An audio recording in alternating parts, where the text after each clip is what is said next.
Bien, salut à tous et bienvenue sur la chaîne Motors Cross.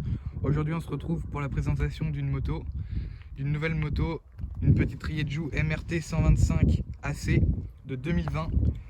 Donc tout d'abord nous sommes sur un kit déco bleu réplica qui est personnalisable sur le site Rieju France. Donc là on peut voir le petit logo Rieju 6 Day, donc avec les superbes jantes bleu morade en option, qui donnent un charme à la moto en plus. Ensuite tout ce qui est commodo, poignée, etc. on retrouve les mêmes que sur une Rieju MRT 50. Donc voilà, que ce soit au niveau du contacteur, de la fourche, des poignées, etc. La selle quant à elle est accordée au kit déco, donc c'est la continuité du kit déco. Pareil, tout ça c'est personnalisable sur le site Rieju. Donc de devant elle est difficilement reconnaissable à une 50. Donc nous avons un étrier de frein double piston avec un freinage avec un ABS qui freine franchement très bien. Ensuite, donc là on reconnaît que c'est une 125 à son gros moteur, donc à refroidissement par air. Sur la version Pro il est à refroidissement liquide. Donc il y a une grosse ligne d'échappement avec un gros silencieux. Donc on aime ou on n'aime pas, franchement je trouve que ça donne un style. Cependant cet échappement bride coût et performance à cause du système anti-pollution. Le prix d'achat de cette moto est d'environ 3400 €. Comptez environ 300 à 400 € pour la pose d'une ligne complète, Scalvini par exemple, qui augmentera largement vos performances, ainsi qu'une modification de réglage carbu pour des performances optimales.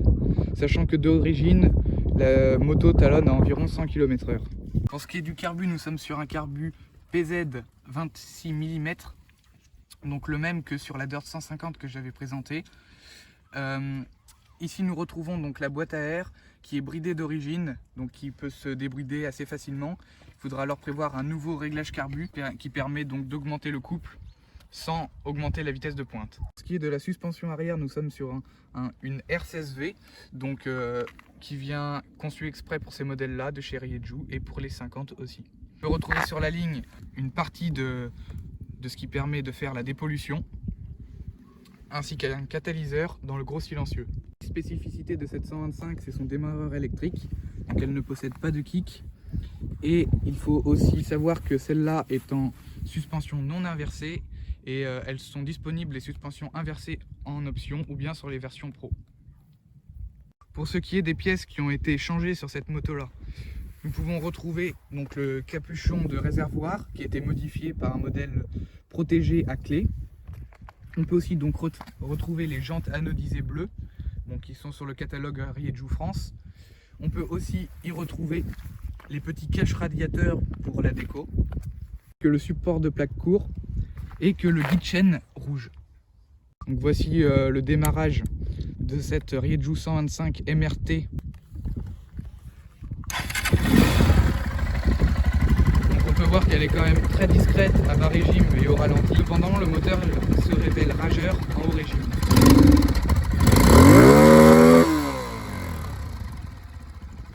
Alors, ce qui est des avantages et des inconvénients. Tout d'abord, donc en avantage, on a une moto qui est assez fine, donc qui est très maniable, ce qui permet de jouer en courbe très facilement.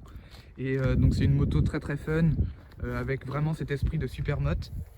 Ensuite, nous avons aussi un moteur qui possède un couple assez important, donc ce qui permet de rouler tranquillement sans trop consommer.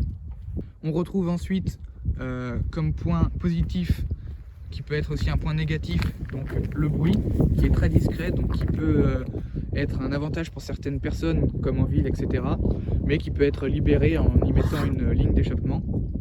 Pour ce qui est des pneus, donc désolé ils sont sales, nous sommes sur une monte de pneus d'origine Mitas qui tient extrêmement bien la route, donc c'est des très bons pneus, donc rien à dire là-dessus.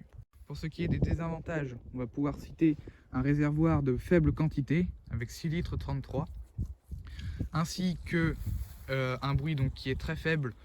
Pour les amateurs de bon gros bruit, ça va un peu manquer. Après, comme je vous ai dit, la pose d'une ligne va clairement changer la donne avec de beaux petits retours. Il faut aussi penser à la vitesse de pointe qui est assez limitée pour une 125, qui oscille entre 95 et 100 km/h max. Cependant, elle peut être débridée à la boîte à air avec un bon réglage carbu et la pose d'une ligne.